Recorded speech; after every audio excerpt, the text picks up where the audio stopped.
जय माता दी।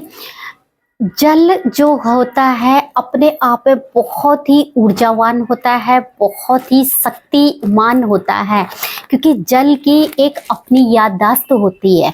और ये आप अच्छे से समझ सकते हैं कि व्यक्ति के शरीर में 75% 75% जो होता है वो जल ही होता है। तो जल कितना महत्वपूर्ण होता है।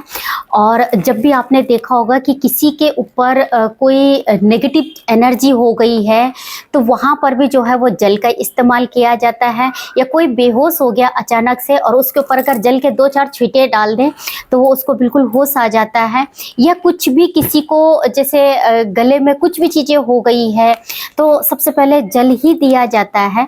किसी भी चीज़ में आप अगर देखेंगे तो जल का बहुत ज़्यादा महत्वपूर्ण जो है वो जल होता है। तो जल का बहुत अच्छे अपने आप में याददाश्त है।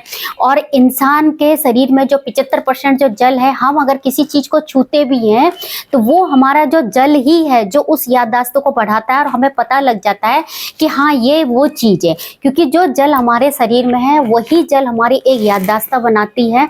तो इसीलिए जल जो है वो चंद्रमा से संबंधित भी है। इसीलिए बोला जाता है कि हमें से ही अपने चंद्रमा को भी मजबूत करना चाहिए। और चंद्रमा को मजबूत करने के लिए हमें जल जो है, पानी बहुत ज़्यादा मात्रा में हमें पानी पीना चाहिए।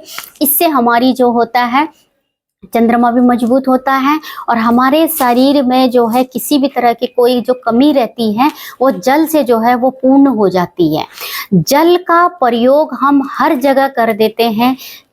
इंसान को किसी भी तरह से कोई भी चीज होती है तो सबसे पहले उस इंसान को जल ही पिलाया जाता है। अगर वो अचानक से उसको दौरे पड़ गए तो हम जल का प्रयोग करते हैं।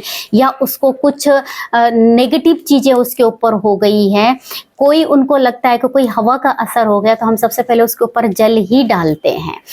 किसी भी चीज को करने के लिए हम जल का प्रयोग करते हैं। तो क्या करना है कि आपको मैं एक उपाय भी बता रही हूँ इसके साथ साथ में, जो आपके घर को हमेशा जो है वो बहुत अच्छा रखेगा। तो आपको क्या करना है कि 1 लोटा जल आपको हमेशा ही अपने पूजा स्थान में रखना है। और उस जल का छिड़काव जो है आप रोज अपने घर में कीजिए। अगर आप इस तरह से करते हैं तो आप देखना कि आपके घर के अंदर भी एक अच्छी ऊर्जा आपके घर के अंदर भी आएगी। जैसे मैंने कहा ना कि जल में अपनी खुद की याददाश्त होती है। जल में बहुत ही महत्वपूर्ण होता है जल। उस जल को अपने पूजा स्थान में आप रखिए और 24 घंटे वहीं रहने दीजिए। आप 24 घंटे वहीं रखने बाद रोज सुबह में घर के जो भी घर का सदस्य है, जो सबसे जल्दी उठ जाते हैं जो सदस्य, या घर के जो मेन सदस्य हैं, जैसे कि जो घर के जो बुजुर्ग सदस्य हैं या जो हेड एंड फैमिली है, उसको जो है उस जल को उठा करके और पूरे घर में छिड़काव करना। चाहे कोई व्यक्ति सो भी रहा हो तो भी आप उस जल का छिड़काव कर दीजिए। बचा हुआ जल, अगर जल बचता है तो अपने घर की दोनों चौखट पे आप डाल दीजिए। इस कार्य को आप जरूर कीजिए, करके देखिए। इसका रिजल्ट भी आप देखना कि घर के अंदर कैसे सकारात्मक ऊर्जा आपके यहाँ पर जो है वो आनी शुरू हो जाएगी। अगर आप इस तरह से उपाय करेंगे और जल से संबंधित आप उपाय करते हैं तो बहुत अच्छा है, क्योंकि जल अपने आप में बहुत ही ज़्यादा महत्वपूर्ण है। इसी के साथ में जय माता दी।